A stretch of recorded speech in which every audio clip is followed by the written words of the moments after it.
learning your worth is, look, Hollywood doesn't owe you anything. Right. And so you're asked, do you need to do many things? I think yes. Now that way, because the Right. chance, first of all, you got to take your shot when you get it, and you need to do a lot of things in order to find that opening to get it. Right. And you need to stay focused. You can't have the ADHD all the time like I do, but yeah, I think it's now Andy Warhol says you need to be a business person. I'm paraphrasing, to be an artist.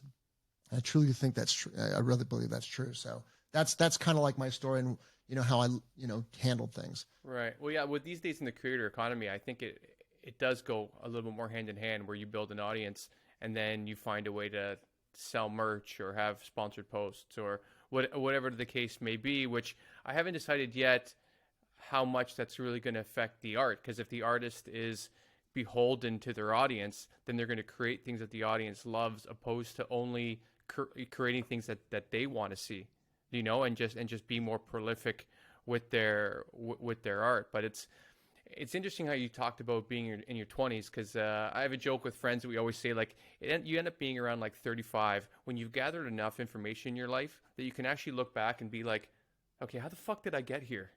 And you can kind of start to figure it out, like, okay, I met this person, and then you can kind of start planning from there. But in your 20s, like you, as I did, you're kind of scrambling. You'd be like, okay, I know how to do this. This seems fun. I know how to do this. So like, if you could go back now and you were like within that family, I think you said their last name was Gruber's, because as you said, like, they want to help you, and there's some stuff that they're like, they can't give you a lead in a motion picture, but they can maybe give you acting lessons or things like that. Like, how do you think, looking back now, you would have answered that question?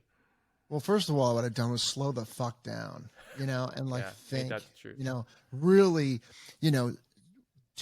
plan out, plan this whole thing out, and then open up the possibilities. Don't say, I'd also, to do personal development.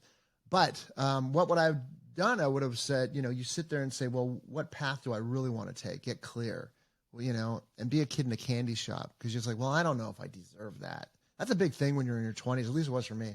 Yeah. I don't know if I deserve that. I don't deserve that yet, or I shouldn't do that yet. I'm not ready yet. Right. You're never fucking ready. You have to really sometimes just dive in, and it's scary. They're like, we know Bud Freeman at the Improv. Do you know? I said I want to be a stand-up comedian. So I said what I wanted, but I really didn't, take action on it. Right. I said, no, I need to do that for myself. I need to really get my material together. I need to do this and that. I said, well, then fucking do it, because I didn't realize how big though that give was. Right.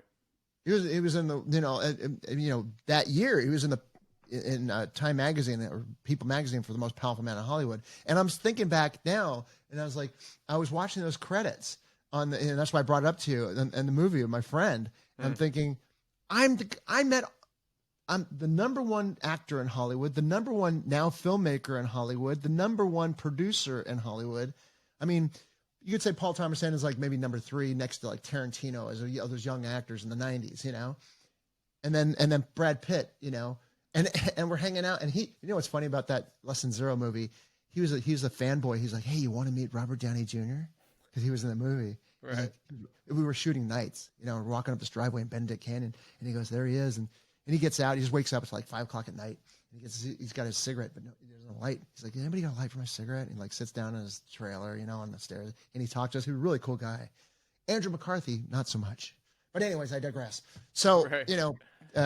that's I would slow down, and I would know your worth, and take chances, bigger chances. Force Right. that muscle to take bigger chances. Yeah, I think that's really the hardest part in your 20s, because, like, for one, slowing down for sure, especially if you're going out all the time and you're like sleep deprived, there's drugs and alcohol involved, so it's hard to get like you said, like, to get clear, because like you're always kind of dealing with a hangover, and then there's a coffee in the morning. There's never time to sit down and like meditate and journal and try to feel what you feel and what you want. Like, what you don't want is to be broke. What you don't want is to not have anything, but you don't really know with intention what direction you're moving towards. And I've had that moment in my life a few times now, where I think I was 28 or 29, where I really felt like I was kind of like afloat, in a giant ocean of opportunity, but I didn't know what to do. Like friends of mine were having all of their career paths chosen for them, either like teacher or bank manager or like sales at a big company. And none of these things interested me. And it wasn't until I read the 4-Hour Work Week once, and then I went and saw a therapist, and she was like, well, have you ever thought of entrepreneurship? And literally, I think I said, like, I don't know what that is. Like, I don't know what that means. Like before the internet, like the way to start a business is you needed like to take a gigantic loan or get a gigantic, loan from like a family member or something. And then you open up a dry cleaner. Do you know, like, so when the internet started, that's when I really started being like, oh shit, what's happening here? Like, this seems like there's a whole new world that's opening up. And then after she said entrepreneurship, one of my friends was starting something up, and that kind of led to the path that's led me here today. But honestly, I didn't know what was going on. So I can imagine what it was like in Hollywood, which not only is everything so exciting, people are like good looking and fun and want to go out, but you can act, you can do improv, you can do stand-up, you can write, you can direct, you can produce. Like, honestly, it seems like a city that breeds ADHD because it's hard the whole industry has so many things. Right. And that was my problem. It's like, I was a health nut and I worked out every day, and I still went to, I was going to nightclubs. It was a 7-day a week thing. But the thing is, I didn't have guidance, other than the people I was hanging around. They were super successful, and they would have like a lunch with you. But I'm talking, if I would change one thing, one paradigm shift, you said it yourself. When you went to your site, you had therapy and all that. I would start personal development. If I can go back and say, look, that's the one thing, on a daily basis, have some type of coach that is just helping you with the vision and the plan for your life, really taking time with the passions, day-to-day decisions, because your dad or your mom, they might not have that skill set. And you also need somebody from the outside. And the people that you're hanging out with, they might be successful, but that's not what I'm talking about. I'm talking about somebody that's like concentrating on you, really strategizing. Then you could walk away from that conversation and you're able to think and then reason and make decisions, take calculated, really good chances with somebody you're going back to, like an oscillating pendulum, that finally, for every decision you make, it's swinging back and forth, but then it meets in the middle where you're zoned in on to be. That's a big, big thing. And they don't teach that in high school. They don't, and it's crazy because that is the biggest needle mover.